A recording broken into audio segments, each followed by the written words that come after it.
Today I saw something I should have never seen. My own son, Caleb, the man I raised with so much love, rummaging through my documents like a thief in my own house. And the worst part is, he doesn't know I saw him. He doesn't know that the security camera I had repaired is now working perfectly. It all started 3 days ago, when I called a technician to fix the surveillance system. It had been broken for weeks, and I was feeling vulnerable. A 68-year-old woman, living alone after Caleb had insisted so strongly that he and Chloe move in with me to take better care of me. What a bitter irony. I completely forgot to mention to them that I had hired someone for the repair. I was so used to them controlling every aspect of my life that it simply slipped my mind. But thank God I forgot, because otherwise I would have discovered the truth far too late. This morning, after Caleb supposedly left to look for a job and Chloe went to the grocery store, I decided to check if the cameras were working from my phone. The app the technician had installed allowed me to see the whole house in real time. At first, I thought about testing it later, but something urged me to do it immediately. I tapped the screen, and there they were, crystal clear images of my living room. My heart stopped. Caleb and Chloe hadn't gone anywhere. They were there, in my living room, with all my documents spread out on the coffee table as if it were their personal office. Caleb was holding my folder of important documents, the one I always kept locked in my bedroom desk. Chloe held papers up, examining them one by one in the light from the window. They moved with the familiarity of people who had done this before. "Where's the original deed?" I heard Chloe's voice through the camera's audio. Her tone was cold. "Calculating. Mr. Evans told us he specifically needs the original document to make the forgery believable." Mr. Evans. That name sent a chill down my spine. He was a lawyer Caleb had met at some dive bar, a shady-looking man who had always given me a bad feeling. Now I understood why. "It has to be here," Caleb replied, his voice thick with frustration. "Mom is meticulous about these things. She keeps everything." Meticulous. That word came from his lips as if it were a curse. The very order and care he had always praised in me, he was now using against me. Chloe moved closer to the window, examining a document against the light. "Look at this, Caleb. It says here the house is worth over $150,000, according to the last appraisal." Mr. Evans was right. It's worth all this effort. $150,000. The house I bought with the sweat of 30 years of work as a nurse. The house where I raised Caleb after his biological father abandoned us when he was just 5 years old. The house I thought I would leave to him as an inheritance, not as loot for him to steal from me while I was still alive. "Once we have the deed in our name," Chloe continued, "we can sell and move her into something smaller. A 1-bedroom apartment will be enough for her final years." Her final years. They spoke of me as if I were already dead, as if I were an obstacle to be removed from the path to their prosperity. Caleb walked toward my bedroom. I watched him through another camera as he opened drawer after drawer, searching desperately. She has to have a safe deposit box or something. She was always paranoid about important documents. Paranoid. Another word that was once about protection now became a flaw. He returned to the living room empty-handed, his face red with frustration. Chloe was waiting for him with her arms crossed, clearly annoyed by the delay. "Mr. Evans only gave us until Friday to get the original deed," she told him. "Without it, he can't do the job. And without the job, we'll keep living off the crumbs your mother gives us." Crumbs. She called the $300 a month I gave them for their personal expenses crumbs. Money I took from my modest Social Security check to keep the peace at home. Money that was apparently not enough for their ambition. "We'll pressure her more," Caleb said, slumping onto my favorite sofa. "We'll tell her it's medical insurance papers, something urgent she needs to sign. She's so confused lately, she won't even read what she's signing." Confused? Me. It was true that sometimes it took me longer to remember names or dates, something completely normal for my age. But they had been cultivating that narrative, making me doubt my own mental clarity every time I questioned their decisions. "What if she suspects something?" Chloe asked. Caleb shrugged with an indifference that broke my soul. "What's she going to do?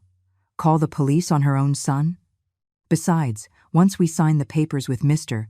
Evans, it'll be too late to reverse the process. Chloe smiled for the first time in the entire conversation. It was a cruel, satisfied smile. Perfect. So tomorrow, we'll bring her the forged documents from Mr. Evans and tell her it's to update her will. She'll sign without asking any questions. They got up to put my documents away, but not as they had found them. They arranged them carelessly, without the order I always maintained. It was as if they weren't even trying to hide that they had been snooping through my things. Before leaving the living room, Caleb stopped and looked directly toward where the camera was installed. For a moment, I thought he'd discovered me, that he knew I was watching, but he just stood there, thoughtful. "I wish we didn't have to do this," he muttered, more to himself than to Chloe. "Are you having second thoughts?" she asked him, her tone a mix of surprise and annoyance. "No, but—" Caleb sighed deeply. "She's my mother, Chloe, the woman who raised me alone, who worked double shifts to give me everything I needed." For a split second, a microscopic spark of hope ignited in my chest. Maybe there was something left of the little boy who used to hug me when he had nightmares. Maybe there was still salvation for us. But Chloe walked over to him and placed a hand on his shoulder. "Caleb, honey, think about our future. Think about the children we want to have. Are we going to depend forever on an old woman who gets more senile every day? This house is our chance to be independent, to build something of our own." And just like that, with those poisonous words, the last vestige of my good son disappeared. I watched as his expression hardened again, as greed once more took hold of his features. "You're right," he said finally. "It's time to think about us." They left the living room, and I remained there, sitting in the kitchen, watching my phone screen as if it were a horror movie. But it wasn't fiction. It was my real life, crumbling before my eyes. For 35 years, I built that man. I fed him, clothed him, educated him, comforted him in his failures, and celebrated his triumphs. I worked myself to exhaustion to pay for his college. I gave up on finding love again to focus on him. And now, my greatest creation had become my greatest betrayal. But there was something Caleb and Chloe didn't know, something that would turn them from hunters into prey without them even realizing it. I had all their conversations recorded. I had the evidence of their criminal conspiracy. And for the first time in months, I had the power to decide my own destiny. The war was just beginning, and they didn't even know they had already lost. For the next 3 days, I lived a double life I never imagined possible.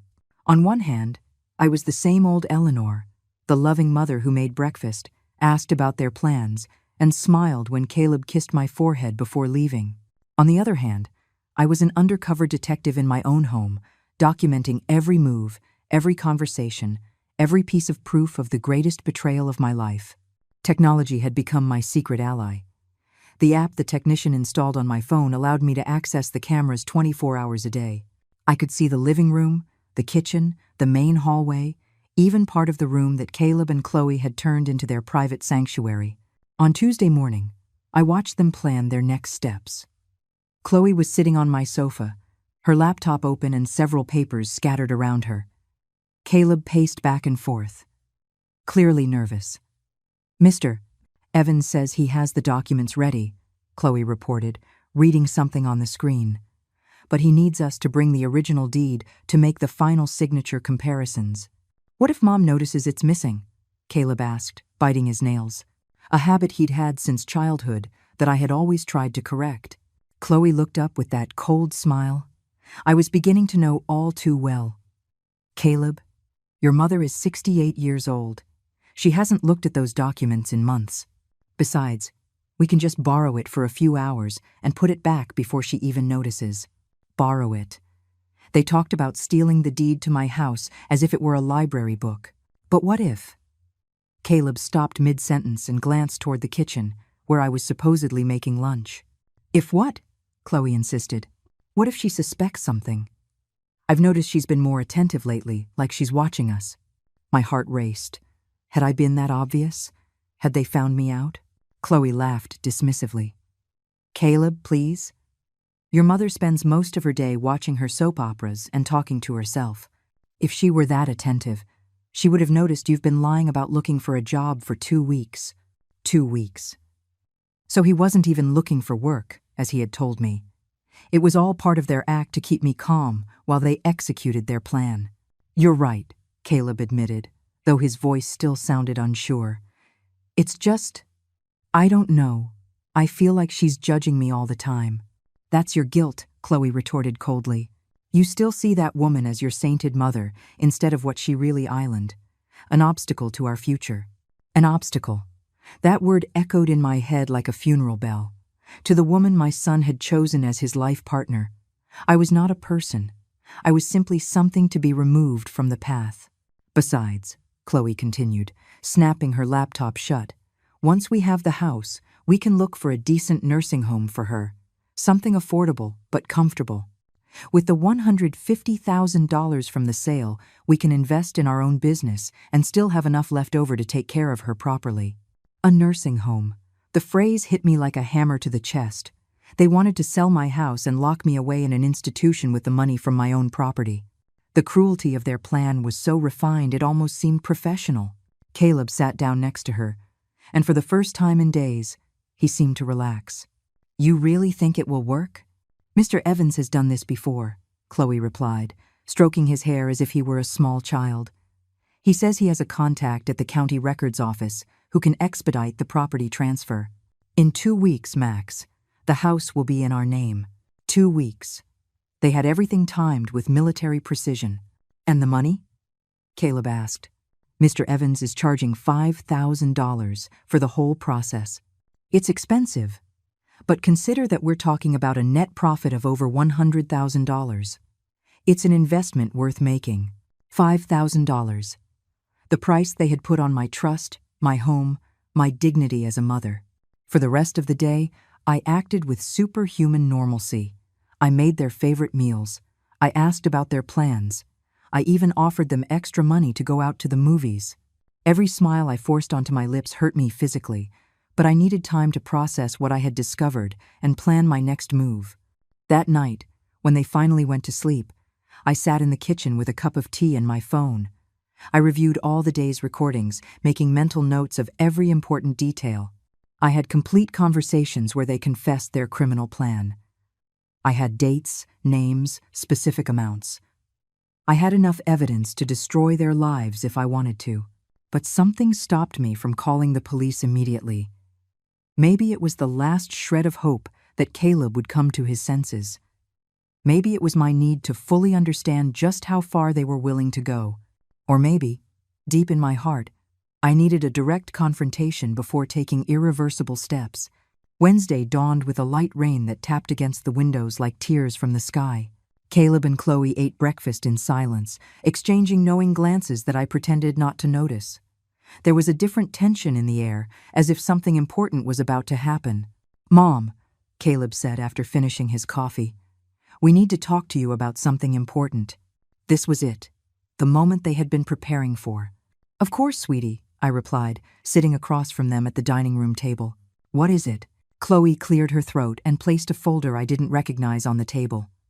Eleanor, we've been thinking about your future, about your financial security. My financial security? I asked, genuinely confused by the direction of the conversation. Yes, Caleb chimed in, taking my hand with a false tenderness that now made me nauseous.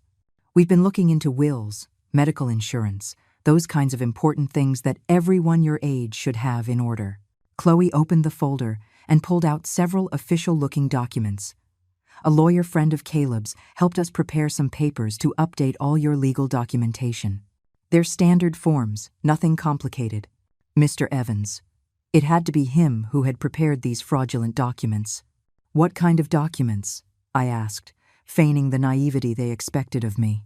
Basically, it's to ensure that if anything happens to you, Caleb explained, both your will and the ownership of the house are legally in order. It also includes an authorization for us to manage your medical and financial affairs if one day you can't do it yourself. Authorization to manage my affairs. They wanted me to sign over complete power of my life to them. It's for your own good, Eleanor, Chloe added in a syrupy voice. Imagine if you had an accident or a serious illness. Without these papers, Caleb wouldn't be able to help you with anything legally.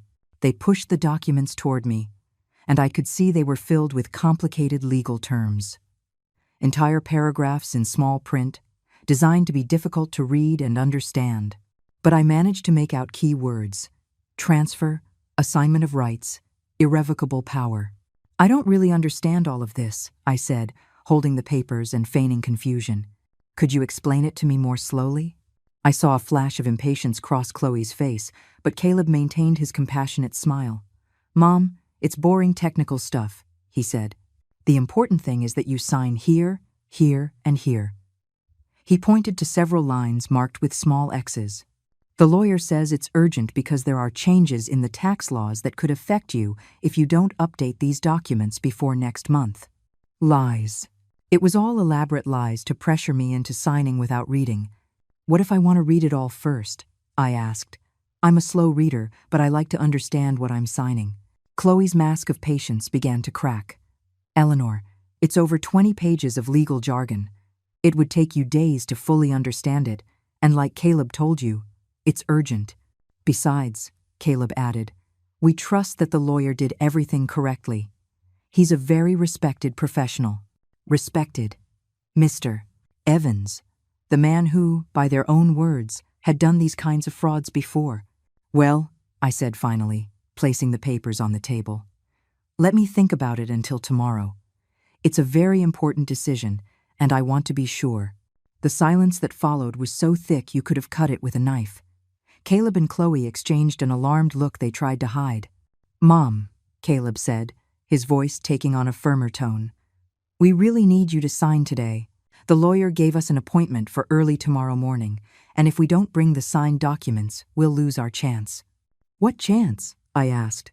Chloe leaned forward, her patience finally running out. The chance to protect you legally. Eleanor, don't you trust us? Don't you trust your own son? There it was. The emotional manipulation they had been saving as their final card, turning my caution into a matter of family trust.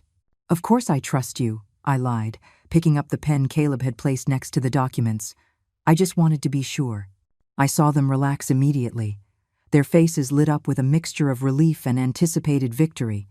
They thought they had won. I held the pen over the first signature line and stopped. You know what? I'm going to call my doctor first, to ask if this could affect my health insurance. Mom! Caleb exploded, completely losing his composure for the first time. You don't need to call anyone. Just sign the damn papers. The shout echoed through the house like a gunshot. In that moment, I knew I had pushed too far. I could no longer keep pretending. The war had officially begun. Caleb's shout was still ringing in my ears when I saw his real face for the first time in years. The mask of the loving son was gone. There were no fake smiles or sweet words. There was only a desperate man, furious that his victim was resisting being devoured. Caleb, I whispered, letting the pen drop onto the table. Why are you yelling at me? He realized his mistake immediately. I watched him try to reconstruct his facade, struggling to regain control of the situation, but it was too late. The beast had shown its fangs. I'm sorry, Mom, he said, running his hands through his hair. It's just that I've been so stressed lately. The financial situation, the job search, it's all so overwhelming. Chloe put a hand on his arm, a gesture that looked calming but I knew was a silent warning to control his temper. What Caleb means to say, she intervened with a calm voice, is that these legal procedures are very stressful for everyone. That's why it's better to get this over with and not drag it out unnecessarily. Unnecessarily. As if my caution was a senile whim, and not the basic survival instinct of a woman who had just discovered her own family was betraying her. I understand you're stressed, I said, getting up from the table, but I'm not signing anything until I'm completely sure of what it means. I'm old, not an idiot. Those words came out of my mouth with more force than I had used in months. I saw them both freeze, surprised by my sudden firmness. No one's saying you're an idiot, Caleb muttered, but his tone had a dangerous edge. Then don't treat me like one, I retorted. These documents are staying here until I decide what to do with them. I took the papers from the table and put them in the first kitchen drawer I found. It was a symbolic gesture, of course, but I needed to show them I still had control over my own life. Caleb and Chloe remained at the dining table, talking in whispers I couldn't hear. I retreated to my room under the pretext of taking a nap, but I really wanted to review the recordings of the conversation I had just had. From the privacy of my room, with the door locked, I opened the app on my phone. There they were, still sitting in my dining room, but now they were speaking in low voices with agitated gestures. "This isn't going according to plan," Chloe was saying, clearly annoyed. She was supposed to sign without asking questions. "She's been more suspicious lately," Caleb replied. "Like she suspects something. You haven't told anyone about our plan, have you?" "Of course not. I'm not stupid." Chloe was thoughtful for a moment, drumming her fingers on the table. "We need to change our strategy.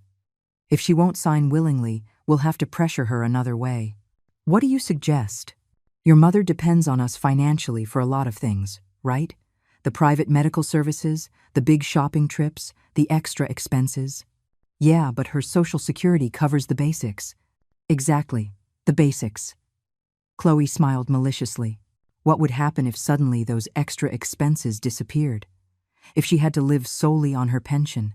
Caleb frowned, not fully understanding where the conversation was going. "Think about it," she continued. "Without our financial support, she'd have to cancel her private health insurance, rely solely on the public system. Without our car, she'd have to take public transport or expensive taxis.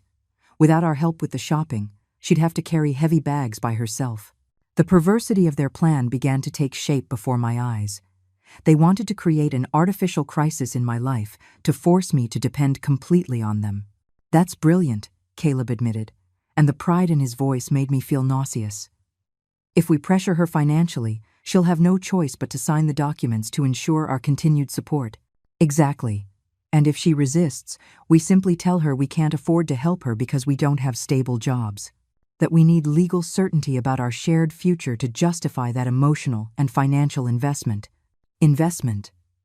They were talking about caring for his mother as if it were a business with an expected return on capital.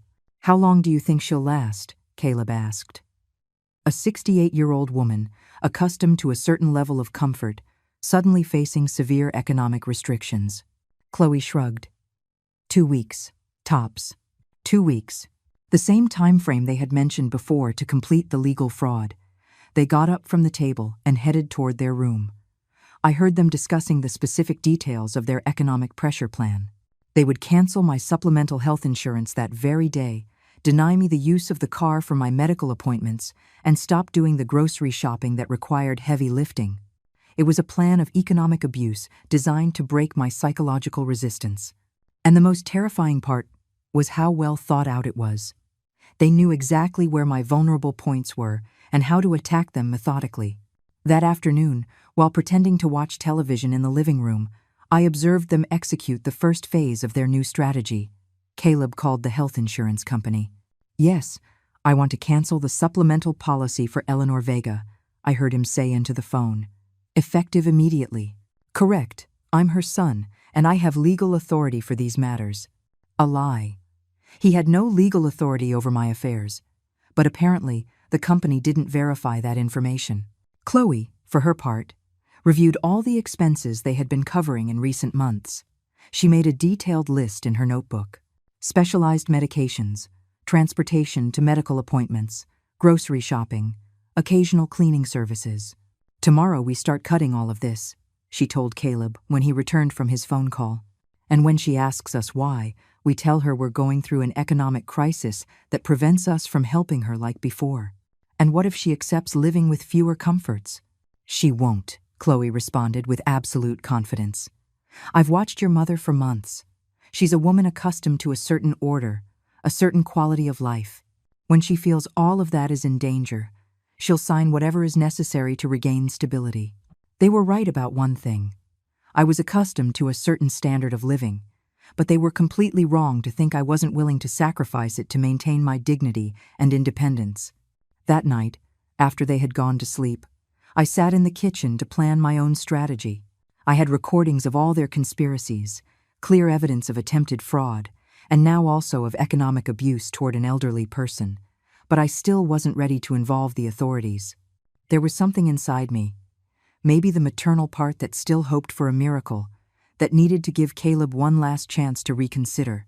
I wanted to confront him directly, show him I knew everything about their plans, and see if there was anything left of the son I had raised. I decided that the next day I would put my own plan into motion. If they wanted to play with psychological pressure, I would teach them how someone with 68 years of life experience does it. But first, I needed to make sure all my evidence was backed up in multiple places.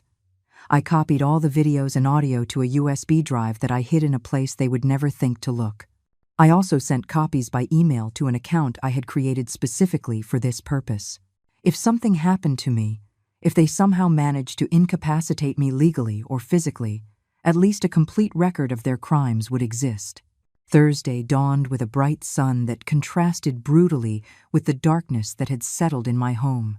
Caleb and Chloe had breakfast as if nothing had happened, but I could feel the tension, waiting for the right moment to explode. "Good morning, Mom." Caleb greeted me with false cheerfulness. "Did you sleep well?" "Like a baby," I lied. In reality, I had spent most of the night awake, planning every detail of what was to come. "Perfect," said Chloe, "because today we need to talk to you about some changes in our financial situation." Here came their show. I sat at the breakfast table, feigning total innocence about what they were about to tell me. "What kind of changes?" I asked, pouring coffee into my favorite mug. Caleb exchanged a significant look with Chloe before continuing. "Well, Mom, as you know, I've been looking for a job without success for several weeks." Several weeks, another euphemism for I haven't worked honestly in months. "And unfortunately," Chloe added, "our savings are running out faster than expected." Our savings. They had no savings. They lived completely off my generosity, and we all knew it. "That means," Caleb continued with a grave expression, "that we'll have to make some temporary adjustments to the family expenses." "What kind of adjustments?" I asked, though I already knew the answer perfectly well. "Well, things like your supplemental health insurance, the use of the car for non-urgent appointments, some extra expenses we've been covering." Caleb paused dramatically. "They're temporary measures, of course, until we find a more permanent solution." "A more permanent solution?" They were referring to stealing my house. "I understand," I said simply, taking a sip of coffee. "And what would that permanent solution be?" Chloe leaned forward, her eyes bright with anticipation. "Well, Eleanor, if we signed those legal documents from yesterday, we could have the legal security necessary to make long-term investments in our family situation." "Long-term investments?" "Selling my house and putting me in a nursing home." "I see," I replied, staying perfectly calm. "So the documents from yesterday weren't just for my legal protection?" They froze. I had just shown that I understood perfectly the connection between their economic blackmail and the fraudulent papers. "Mom," Caleb began, "we just want what's best for everyone." "No," I interrupted, standing up from the table. "You want what's best for you, and you're willing to destroy your own mother to get it." The silence that followed was absolute. Finally, after days of acting, I had put all the cards on the table. The war was no longer secret. It was open, declared, and without quarter. The silence in the kitchen stretched like an oil slick. Caleb and Chloe stared at me with a mix of shock and calculation, as if they were completely re-evaluating their opponent. I was no longer the naive mother they had been manipulating. I was a woman who had discovered their game and was ready to confront them.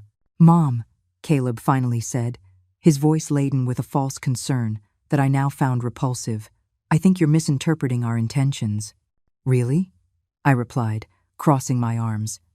"Then explain to me why your financial crisis coincides perfectly with your need for me to sign documents you won't let me read." Chloe intervened with that condescending smile she had perfected over months of manipulation.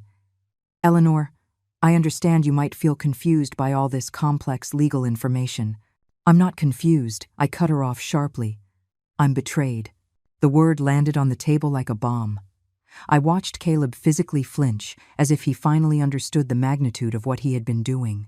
"Betrayed," I repeated, savoring each syllable. "By the son I raised alone, whom I fed with my own labor, whom I educated by sacrificing my own comfort. The son who now wants to steal my house while I sleep." "I don't want to steal anything from you." Caleb exploded, slamming his fist on the table. "All I'm doing is thinking about our shared future." "Our future?" I laughed bitterly. "Caleb, Your plan includes putting me in a nursing home with the money from my own house. In what part of that plan am I included as family and not as an obstacle? Chloe and Caleb exchanged an alarmed glance. I had just proven I knew more than they had calculated. I don't know where you get these ideas, Chloe muttered, but her voice had lost all its previous confidence. Ideas, I said. I pulled my phone from my pocket and placed it on the table. Do you want me to remind you of your exact words? About finding something affordable but comfortable for my final years? The color drained completely from their faces. Caleb looked at the phone as if it were a poisonous snake. You were recording us, he whispered. No, I replied with deadly calm. You were recording yourselves. You forgot that the security camera I had repaired is working perfectly. And you forgot to tell me you were going to confess all your criminal plans in my own living room. Chloe shot up abruptly, knocking over her chair. How long have you been spying on us? Since Tuesday, I admitted without flinching. 3 full days of recordings where you confess your conspiracy to forge my signature, steal my house, and get rid of me. I have complete conversations about Mr. Evans, the $5,000 the fraud costs, your plans to sell the property. Caleb stood up too, but he looked more like a cornered animal than a threat. Mom, please, let me explain. Explain what? My voice rose for the first time in the conversation. That your wife sees me as an obstacle?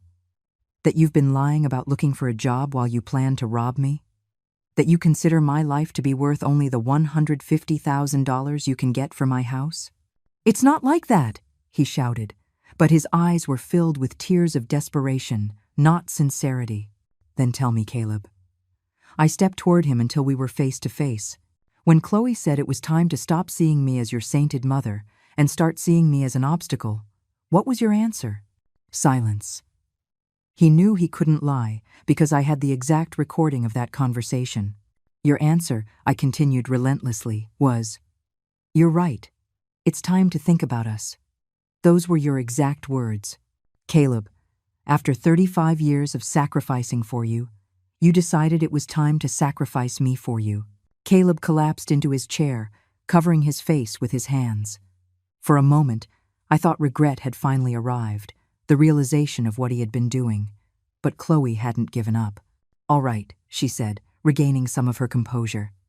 Let's say you have those recordings. What are you going to do with them? The question caught me off guard, not because of its content, but because of its tone.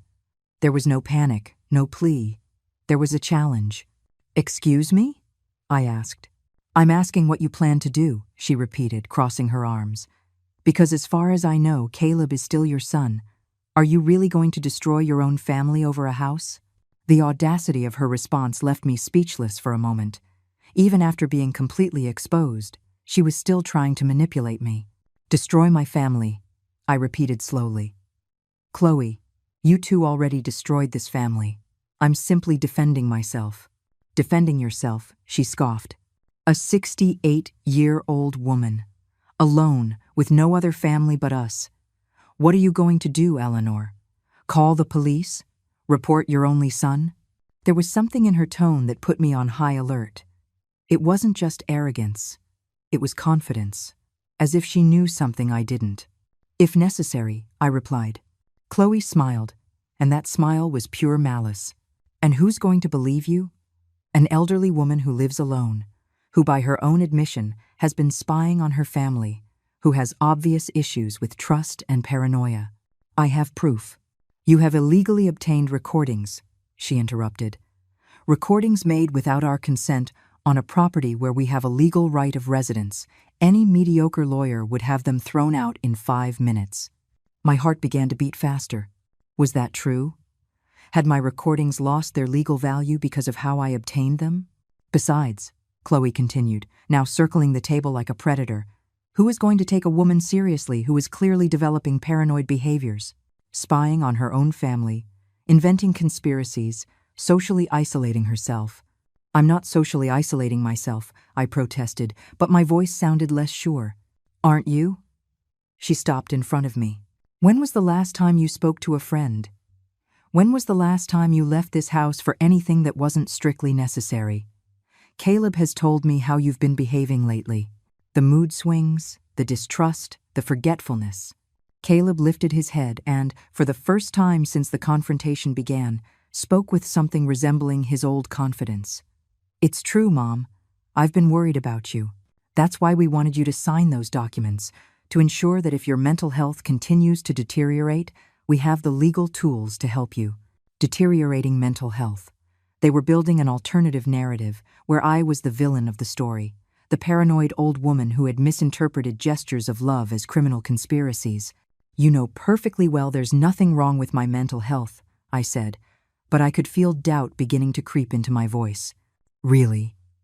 Chloe sat down again, now with the confidence of someone in control of the conversation. A woman who installs secret cameras to spy on her family, who invents elaborate theories about theft and conspiracies, who refuses to sign basic legal documents out of paranoia. "They're not theories," I shouted. "I heard you planning everything." "You heard us having normal conversations about your future and your safety," Caleb corrected. "Conversations that your paranoid mind interpreted as threats." It was brilliant, diabolically brilliant. They were turning the entire situation around, making my discovery of their betrayal into evidence of my supposed mental instability. "Mr. Evans," I said desperately. "You talked about Mr. Evans and the $5,000 to forge documents." "Mr. Evans is a real lawyer who is helping us with real legal procedures," Chloe replied without blinking.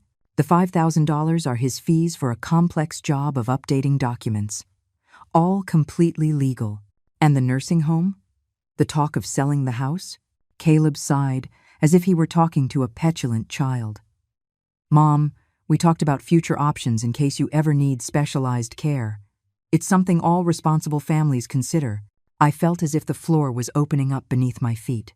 Every piece of evidence I had, every conversation I had recorded, they were reinterpreting as proof of my own mental decline instead of their betrayal.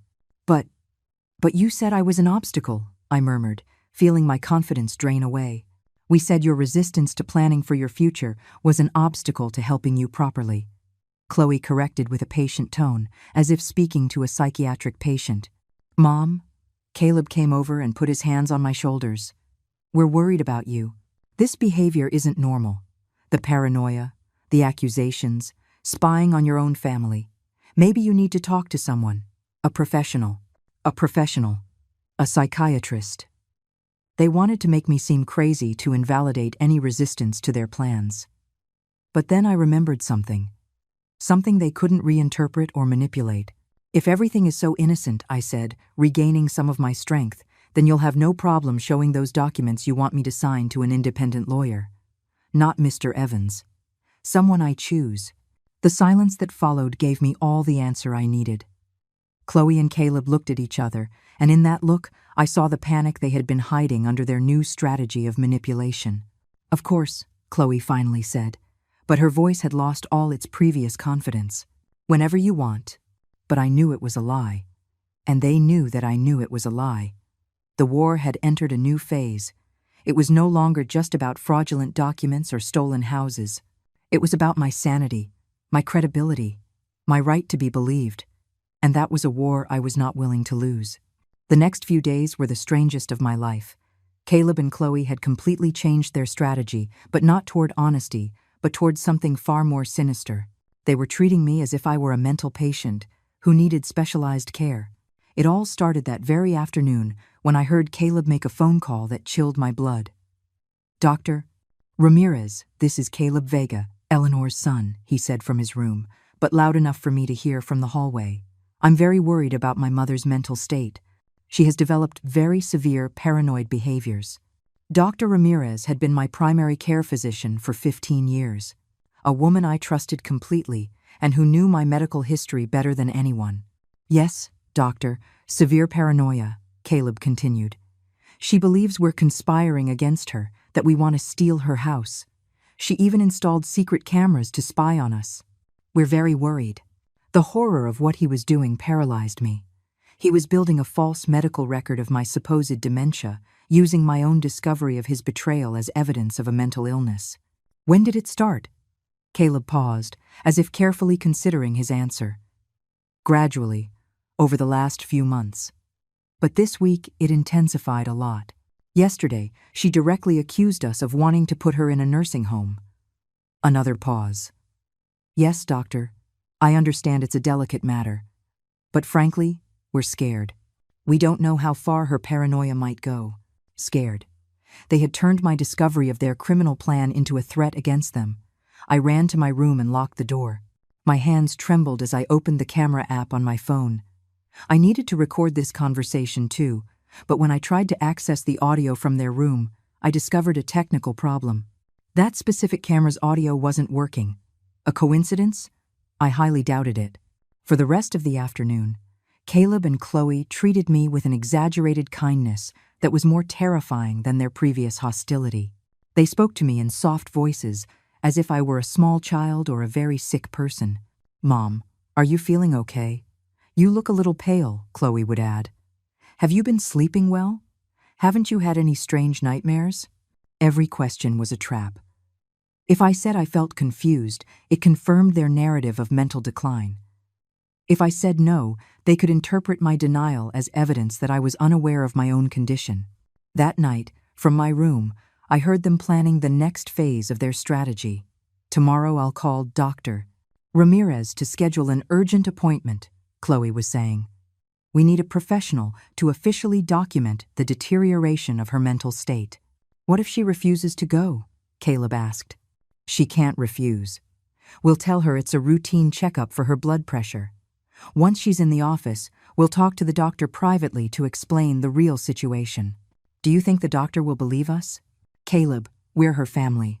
We've been living with her, observing her behavior day by day. Besides, paranoia in older adults is very common. The doctor has seen cases like this before." They were right about one thing. Paranoia in older adults existed, and doctors saw it frequently. But what they couldn't fabricate were decades of medical history that proved my perfect mental stability.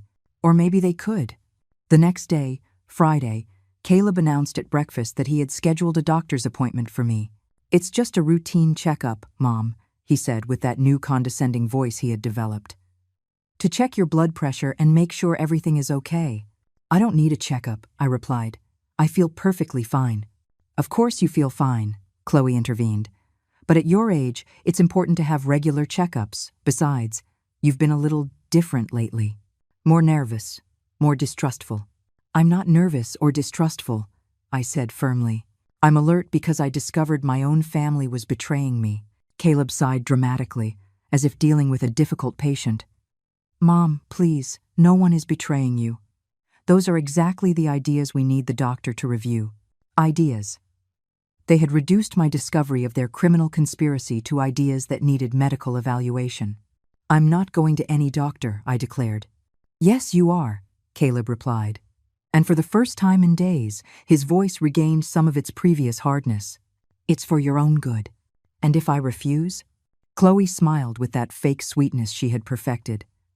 "Eleanor, don't be difficult. It's just a routine medical appointment. And if I keep refusing?" The silence that followed was eloquent.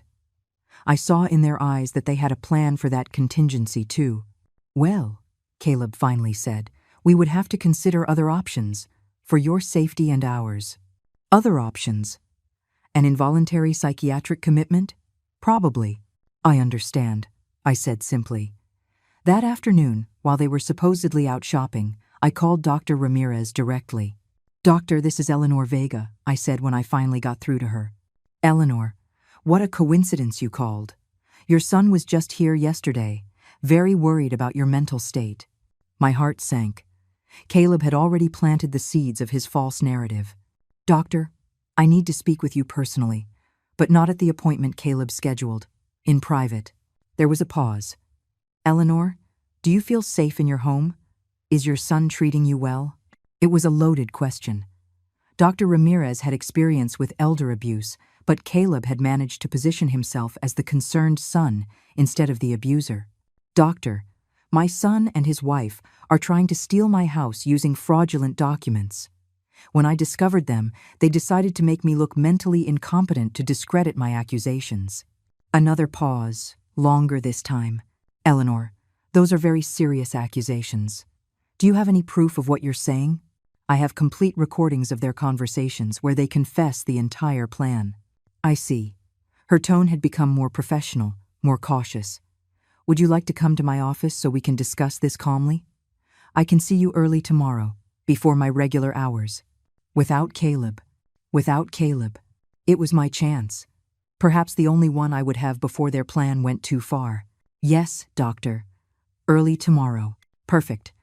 And Eleanor, bring those recordings you mentioned. That night I slept better than I had in a week.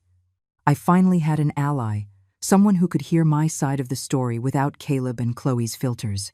But when I woke up on Saturday morning, I discovered they had also been busy during the night. My phone was gone. Good morning, Mom. Caleb greeted me with that fake smile. Looking for something? My phone, I replied, trying to stay calm. Ah, yes. I found it on the floor in the hallway last night. I think you dropped it. It's charging in the kitchen. A lie. I always left my phone on my nightstand. I went to the kitchen, and indeed, there was my phone, plugged into the charger. But when I tried to access the camera app, I discovered it had been uninstalled. Where is the camera app? I asked. Caleb feigned confusion. What app? The app that lets me see the security cameras. Mom, he said in a worried voice, there's no app like that on your phone. Are you sure you didn't dream it? The horror hit me like an avalanche. Not only had they deleted my evidence, but now they were making me doubt my own reality. The cameras are working, I insisted. The technician repaired them on Tuesday. What technician? Chloe asked, appearing from the kitchen as if she had been listening to the whole conversation. Eleanor. No technician has been here. Yes, he was. I called him to repair the cameras. Caleb and Chloe exchanged one of those looks I knew all too well, but this time it was laden with theatrical concern. Mom, Caleb said softly, I think you need to sit down. And in that moment, I understood the full magnitude of what they had done. They hadn't just destroyed my evidence, they had begun to destroy my reality. The war had escalated to a level I hadn't anticipated.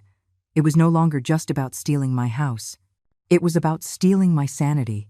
The moment I realized they had started manipulating my reality was when I ran to the living room to physically check the security cameras. I knew they were there. I could see them with my own eyes since the technician had installed them. But when I got to the living room, the cameras were gone. There was no trace of them, not even the wires or the marks on the walls where they had been mounted. It was as if they had never existed. Where are the cameras? I shouted, spinning around the room like a woman possessed. Caleb and Chloe followed me, maintaining those expressions of feigned concern that now made me nauseous. Mom, please sit down, Caleb said, trying to guide me to the sofa. You're very upset. I'm not upset. I pulled away from his grip. The cameras were here. They were in that corner, on that wall, up there.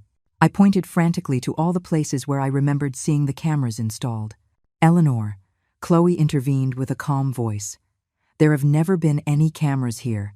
This house doesn't have a security system. Yes, it does. I hired a technician. I paid $300 for the repair. Caleb approached slowly, as if approaching a wild animal. $300? Where did you get that from? The question hit me like a slap. If there was no technician, if there were no cameras, where was the money I had spent? I ran to my room to check my bank statements. Caleb and Chloe followed me, keeping a safe distance but not letting me out of their sight. With trembling hands, I searched through my financial documents. I had a habit of keeping all receipts for important expenses, especially for house services. There was no receipt from the technician, no charge for $300, no evidence that I had hired anyone to repair cameras. But I remember, I murmured, feeling the floor give way beneath my feet. Mom. Caleb sat on the bed next to me. Sometimes our minds play tricks on us, especially when we're stressed or worried about something. No, I whispered. This isn't real. You're manipulating all of this. How could we manipulate your memories, Mom? Chloe asked gently. How could we make you remember things that never happened? It was a valid question, and that terrified me more than anything else. How could they have altered my memories? Was it possible I was really losing my mind? The recordings, I said desperately. I have recordings of your conversations. What recordings, Mom? On my phone. On the USB drive I hid. I ran to my desk and frantically searched the secret drawer where I had kept the USB drive with the backups. My hands shook as I rummaged through papers, documents, small objects. The USB drive wasn't there. Are you looking for this? Chloe held up a small USB drive in her hand. My heart stopped. Where did you find it? On your bedroom floor this morning? She replied with a worried voice. I thought you might have dropped something important. I snatched the drive from her hands and ran to my computer. I plugged it in with trembling fingers and waited for the files to appear. The drive was empty. Completely empty. No, it can't be, I muttered, checking folder after folder. All the recordings were here. Hours of audio and video where they confess everything. Eleanor? Chloe placed a hand on my shoulder. This drive is new. It's never been used. Look, it doesn't even have temporary files or usage marks. She was right. The USB drive was completely clean, as if it had just come from the store. But I copied them here, I insisted, my voice growing more desperate. I spent hours copying all the recordings. What recordings, Mom? Caleb knelt in front of me, taking my hands in his. Please, explain to me what you think you recorded. Your conversations about Mr. Evans, about the $5,000, about selling the house, about putting me in a nursing home. Mom, Caleb sighed deeply. Mr. Evans is a real lawyer. The $5,000 are for real legal procedures, and no one has talked about putting you anywhere. Yes, you did, I heard you. When? Where? On Tuesday morning, you were in the living room, going through my documents. On Tuesday morning, I was at job interviews all morning, Caleb said patiently, and Chloe was at her sister's house, helping with the kids. We weren't at home together until the afternoon. Chloe nodded. You can call my sister Yolanda if you want. I got to her house at 9 in the morning and didn't leave until 4 in the afternoon. And the job interviews? I asked weakly. Caleb took out his phone and showed me a series of text messages. Here are my exchanges with the companies where I had interviews. Look at the times, Mom. The messages clearly showed that Caleb had been busy with job interviews all of Tuesday morning. The times coincided exactly with when I remembered hearing them conspiring in the living room. But I saw you. My voice was barely a whisper. Mom, I think you had a very vivid dream, Caleb said gently. Sometimes dreams can seem so real that we mistake them for true memories. It wasn't a dream. I was wide awake. Are you sure? Chloe sat on the other side of the bed. You've been taking long naps lately. It's possible you were dreaming and didn't realize it. It was possible. For the past few weeks, I had been sleeping poorly at night due to stress, which led me to nap during the day. Was it possible I had confused a dream with reality? But the documents, I said, clinging to the last shred of my certainty. You wanted me to sign fraudulent documents. Caleb exchanged a look with Chloe before answering. Mom, we showed you completely normal legal documents. To update your will and ensure that if you ever need medical help, we can make decisions on your behalf. Can I see them again? Of course. Caleb left the room and returned with the same documents he had tried to make me sign days before. But when I reviewed them more calmly, without the paranoia I had felt then, they seemed different. They were standard legal documents. A medical power of attorney, a will update, basic authorizations for a family member to handle financial affairs in case of medical incapacity. Nothing sinister. Nothing fraudulent. See? Chloe said softly. They're completely normal documents that any responsible family should have. But you pressured me to sign them without reading. We suggested it wasn't necessary to read all the legal jargon because they are standard forms, Caleb corrected. But we never stopped you from reading them. In fact, when you said you wanted to think about it, we respected your decision. It was true. They had respected my decision not to sign immediately. And the economic blackmail? I asked desperately. What economic blackmail? You said you were going to cancel my health insurance, that you wouldn't let me use the car. Caleb frowned with genuine confusion. Mom, we told you we were going through financial difficulties and that we might have to make some temporary adjustments to the family expenses. But we never threatened to leave you without medical care. And Mr. Evans, the corrupt lawyer? Mr. Evans isn't corrupt, Mom. He's the lawyer, Doctor. Hernandez recommended to help us with all these procedures. You can call him if you want. Every explanation made sense. Every piece of evidence I thought I had crumbled before rational, verifiable explanations. Was it possible I was really losing my mind? Was it possible my mind had created an elaborate conspiracy where none existed? Mom.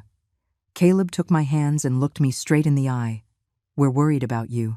These episodes of paranoia, these false memories, this distrust of us, they're not normal. Please, Chloe added, let us take you to Dr. Ramirez, just to make sure you're okay. For the first time in days, their concern seemed genuine. Their voices had lost that theatrical quality I had been detecting. They seemed genuinely scared for my well-being. And if the doctor says I'm fine? I asked in a small voice. Then we'll celebrate and apologize for ever doubting you, Caleb responded immediately. But Mom, we need to be sure. We love you too much to ignore these signs. We love you. I hadn't heard those words from their lips in days, and they sounded sincere.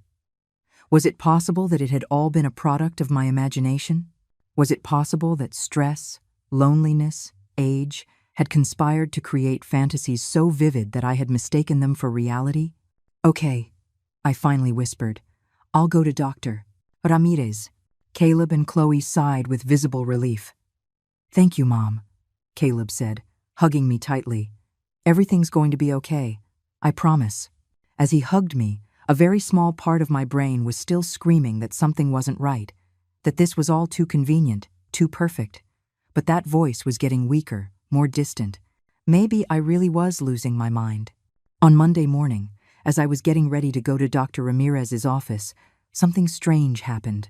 Caleb received a phone call that changed everything. Mr. Evans? So early. Caleb seemed surprised by the call. No, we haven't been able to. Yes, I understand the deadline is today, but… Mr. Evans. The name that had been haunting me for days. The name Caleb had insisted belonged to a legitimate lawyer. Look, the situation got more complicated than expected, Caleb continued, moving toward the kitchen but not lowering his voice too much. The old woman is more alert than we thought. The old woman. He referred to me as the old woman. Yes, I know you already paid part of the advance, but we'll have to postpone it. Caleb sounded frustrated. You can't return at least half of the $3,000? $3,000. Not $5,000 as I had imagined, but still a considerable amount for supposedly legitimate legal services. Okay, give me one more week. Caleb lowered his voice even more. I promise you that by Friday I'll have the documents signed. Signed documents. The same legitimate documents they had shown me? No, Chloe handles these situations better. She knows exactly which buttons to push. Yes, of course she can forge the signature if necessary, but we'd prefer she sign voluntarily. Forge the signature. Those 3 words hit me like a lightning bolt. I hadn't imagined anything. I wasn't crazy. It had all been real from the beginning. Caleb finished the call and returned to the living room, where I was pretending to watch television. Everything okay, sweetie? I asked with the most innocent voice I could muster. Yeah, Mom, just work stuff, he replied distractedly. Work stuff. His job was to rob me. During the drive to the doctor's office, I maintained absolute silence as my mind worked at full speed. I had regained my sanity, along with the certainty that Caleb and Chloe had orchestrated a very elaborate psychological campaign to make me doubt my own reality. They had physically removed the cameras during the night. They had erased the recordings from my phone and replaced the USB drive. They had fabricated false alibis for Tuesday morning. They had completely rewritten the narrative to make me look like a paranoid old woman. But they had made a mistake. Caleb had spoken too loudly during the call with Mr. Evans. Dr. Ramirez, I said as soon as we were alone in her office, I need you to listen to me very carefully. Of course, Eleanor. Caleb told me about his concerns. Caleb is stealing from me, I interrupted. He and his wife have been planning to forge my signature to transfer my house to their names. Dr. Ramirez leaned back in her chair, studying my face carefully. Eleanor, those are very serious accusations. Do you have any proof of what you're saying? They destroyed all my proof. They removed the security cameras, erased the recordings. manipulated my memory into making me believe I had imagined everything. And how do you know you didn't imagine it?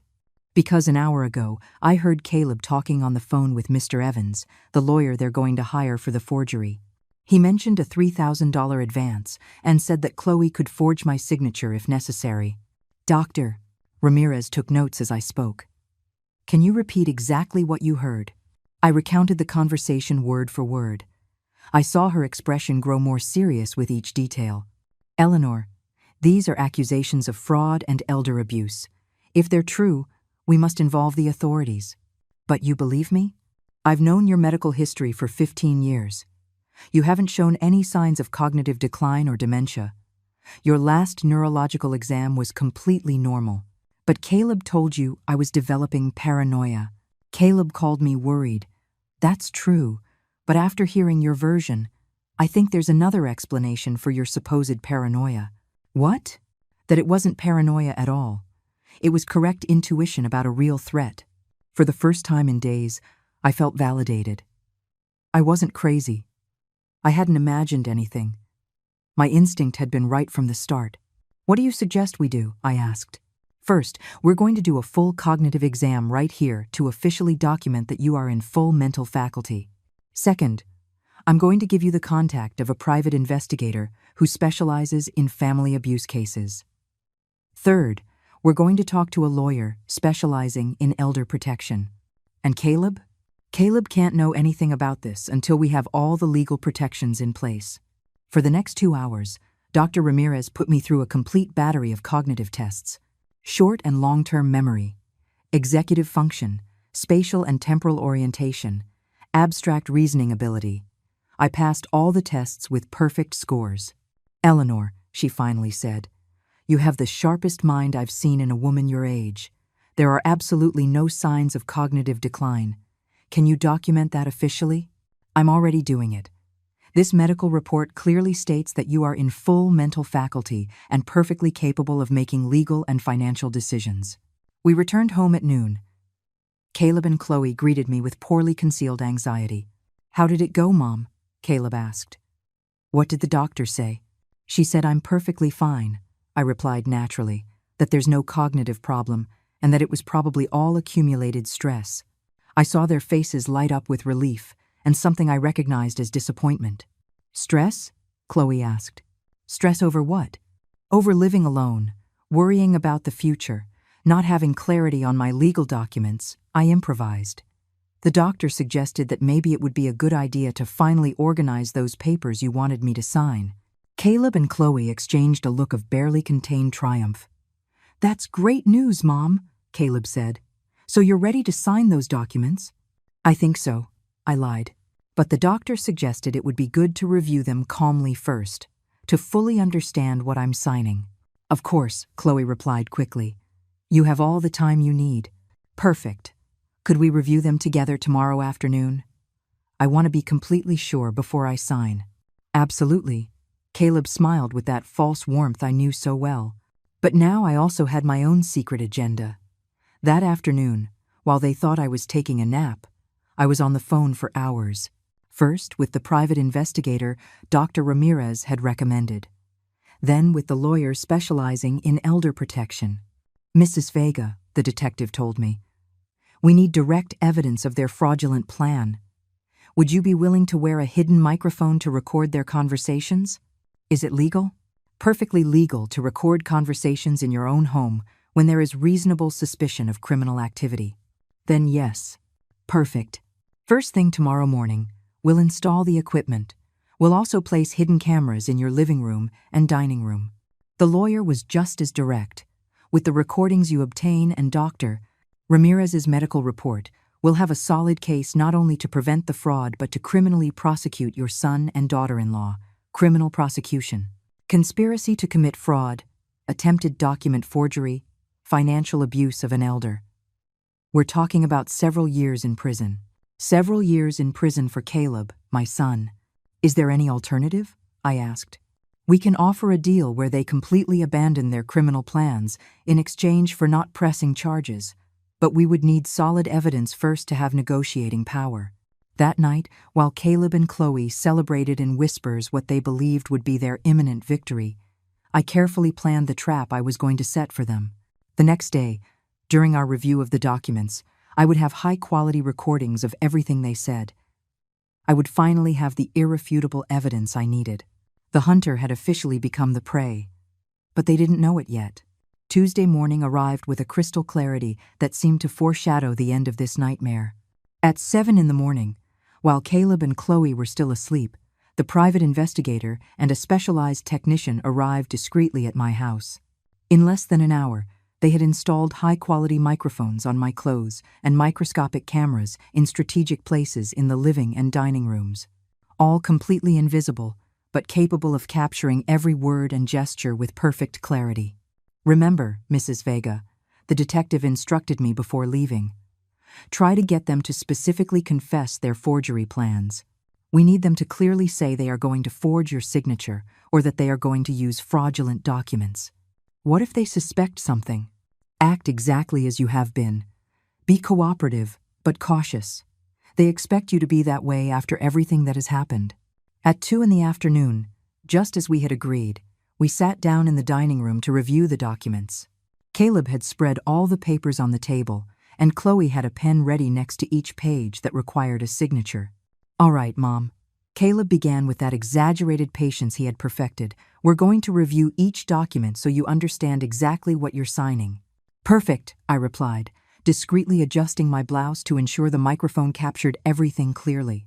Caleb started with the first document, explaining it line by line. It was indeed a legal power of attorney, but worded in a way that would give them almost absolute control over my finances and properties. "This document," he explained, "would allow us to manage your affairs if you were ever unable to do it yourself." "And what exactly does unable to do it myself mean?" I asked. Chloe intervened. "Well, if you had an illness, or if your memory started to fail, or if you simply decided it was too much work to handle everything alone, or if you decided my memory was failing?" I asked with apparent innocence. Caleb tensed slightly. "Why would you say that, Mom?" "Well, after what happened last week, when you thought I was developing paranoia, that was different," he replied quickly. "You were showing real symptoms of confusion." "Real symptoms or convenient symptoms?" The silence that followed was tense. I saw Caleb and Chloe exchange warning glances. "I don't understand what you mean," Chloe finally said. "I mean, it's very convenient that just when I discover you want me to sign documents I don't fully understand, I suddenly develop memory problems that justify you taking control of my life." Caleb leaned forward, his patience beginning to crack. "Mom, no one is trying to control your life. Aren't you? Then explain to me why this document gives you the power to sell my house without my consent." "It doesn't say that," Chloe protested. "Yes, it does," I insisted, pointing to a specific clause. "Right here it says, you can dispose of real property as you deem convenient for the well-being of the grantor." Caleb sighed in frustration. "Mom, that clause is for emergency situations. If you needed expensive medical care, for example, or if you decided I needed care in a nursing home. Why do you keep talking about nursing homes?" Chloe's voice had acquired a cutting edge. "Because I heard you when you said that with the $150,000 from the sale of the house, you could find something affordable but comfortable for my final years." This time, the silence was absolute. Caleb had gone pale, and Chloe seemed to be rapidly calculating her options. "I don't know what you're talking about," Chloe finally mumbled. "Of course you know. Just like you know that Mr. Evans isn't a legitimate lawyer, but someone who specializes in forging documents." Caleb shot up from the table. "Where did you hear that name?" "In your phone conversation yesterday morning. When you told him that the old woman was more alert than expected and that Chloe could forge my signature if necessary." The mask finally fell completely. Caleb looked at me with a mix of panic and fury that reminded me of the child who used to throw tantrums when he was caught lying. "You've been spying on us," he accused. "I've been protecting myself," I corrected, "from my own son, who decided that stealing from me was easier than working honestly." Chloe approached me with slow, deliberate movements. "Eleanor, it doesn't matter what you think you heard. You have no proof of anything." "No proof. I stood up from the table, feeling a strange calm wash over me. Are you sure about that? Completely sure, she responded with arrogance, because we made sure you had no proof. Like when you removed the security cameras during the night? Exactly. Caleb had regained some of his composure, believing he had won. Like when you erased all my fantasy recordings and replaced my USB drive? And like when you fabricated false alibis for Tuesday morning? That too, Chloe admitted with a cruel smile. Caleb never had job interviews that day. He was here with me, planning exactly how to handle a meddling old woman. And the text messages with the companies? Fake, Caleb laughed. It's incredibly easy to fake text conversations when you know how. So you admit it was all a setup to make me believe I was crazy? We admit you're a stupid old woman who almost ruined a perfect plan, Chloe burst out. But it doesn't matter, because in the end, you're going to sign these documents anyway. And if I refuse? Caleb smiled with pure malice. Then we'll have to resort to Plan B. A fake medical certificate declaring you mentally unfit to manage your affairs. We have contacts who can arrange that for the right price. And after that, Chloe leaned in until she was inches from my face. We put you in the cheapest place we can find and sell this house to finance our future. Our future without you, Caleb added with absolute coldness. Because frankly, Mom, you've already served your purpose in our lives. There it was. The full, clear, irrefutable confession of their entire criminal plan. I understand, I said simply. And you feel absolutely no remorse for betraying the woman who cared for you and loved you? Remorse? Caleb laughed bitterly. For a woman who has had us living like parasites off her crumbs? This house is worth a fortune, and we live like beggars waiting for your monthly handouts. Handouts of $300 a month, Chloe added with disdain, when we could be living like millionaires. Millionaires, I repeated, with my money. With the money that's rightfully ours, Caleb corrected. I'm your only son. That house should be mine by right. By right of having endured 35 years of your emotional manipulation, your maternal blackmail, your constant need for control. I see, I said, walking slowly to the window. So all of this is my fault. Completely your fault, Chloe confirmed. If you had been a less selfish mother, if you had given us access to your money voluntarily, none of this would have been necessary. I stood in silence for a long moment, looking out at the garden where I had taught Caleb to ride a bike, where we had played when he was a child, where I had dreamed we would have grandchildren running around one day. Well, I said finally, turning to face them.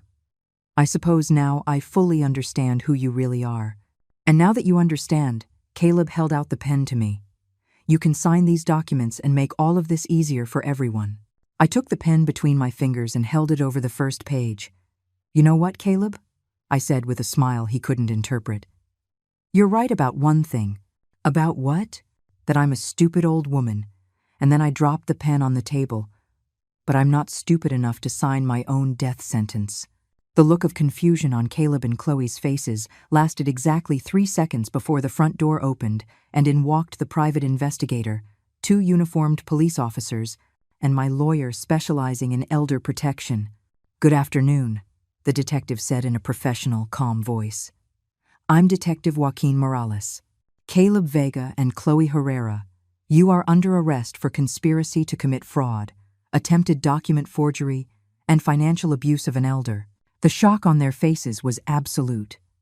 Caleb froze like a statue while Chloe began to back away toward the kitchen as if she could somehow escape what was happening.